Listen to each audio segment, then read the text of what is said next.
purpose of this video is to understand the role that a CEO plays in the everyday life of their business. Stephen D. Minder is the CEO of Stephen D. Minder Nursery and has been running it for 40 years. I will be interviewing him today so that he can share a little about maintaining and dealing with unexpected decisions related to economic concepts that occur each day. Steve Minder. I'm 65 years old, and I'm the owner of Stephen D. Minder Nursery for the past 40 years. Well, we're a wholesale ground cover company. Wholesale ground cover, when you say that to most people, they don't know clue what it is. They ask, do you do shrubs? Do you do trees? No, we do ground cover. Ground cover plants, including pachysandra and vinca minor, sedums and liriope, and just like 7 or 8 items. By running this business, what opportunities did you give up that had the chance to benefit you more? Well, like I said, I graduated in 1975 from West Virginia University with a degree in biology, but I didn't give anything up because this is all I ever did. I'm one of the fortunate people that from 12 to 65, I've done the same thing and I enjoy it. And I never had really I didn't seek out any other opportunities to go in any other fields. I always enjoyed the nursery business. Can you explain the factors that go into running and operating your own business? Well, you're the owner. You have to make decisions every day. You have to hire people. You have to make sure that they're working efficiently, else you're not going to stay in business. I mean, day-to-day decisions. You got to know everything. I mean, you come down in the morning. I got to have a game plan. If I have 6 or 7 employees come in here in the summertime, I have 50 employees. I got to know what everybody's doing, and you have to be organized. Is there times where you're unable to meet the demand of your customers, and how do you handle this? There are times, but with our plants, we can propagate all year round. But we have other growers that grow for us, and we buy it from them. And when we ever get to, very few times do we get in a situation, if they don't have it and we don't have it, then we just say we don't have it and nobody else can cover that up. We deal with a lot of our competitors. They sell to us.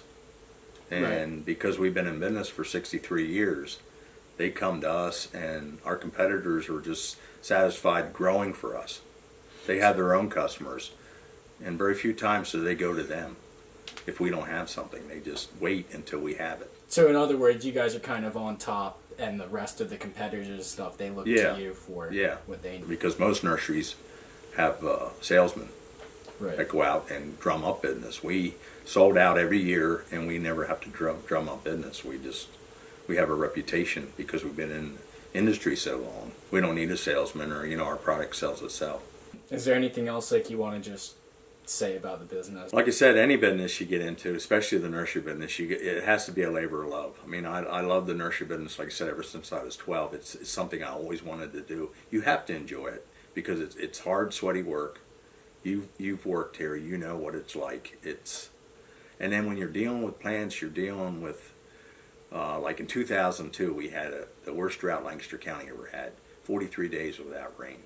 Well, we cut pachysandra, that's 75% of my business. Well, that shut my operation down. So there's where the stress and everything comes in.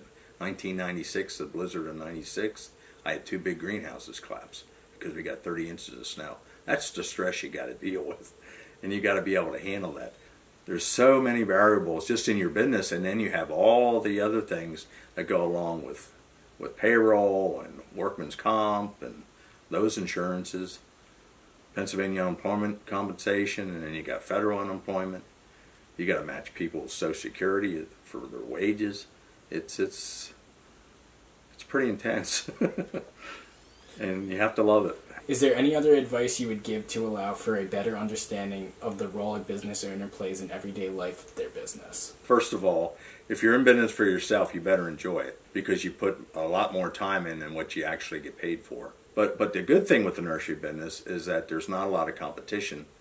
I think in Lancaster County, I don't think a new nursery has been started in the last 30, 40 years. If you look in the phone book under the nurseries, all like Roots Nursery, all the nurseries, Hubers, they all go back generations.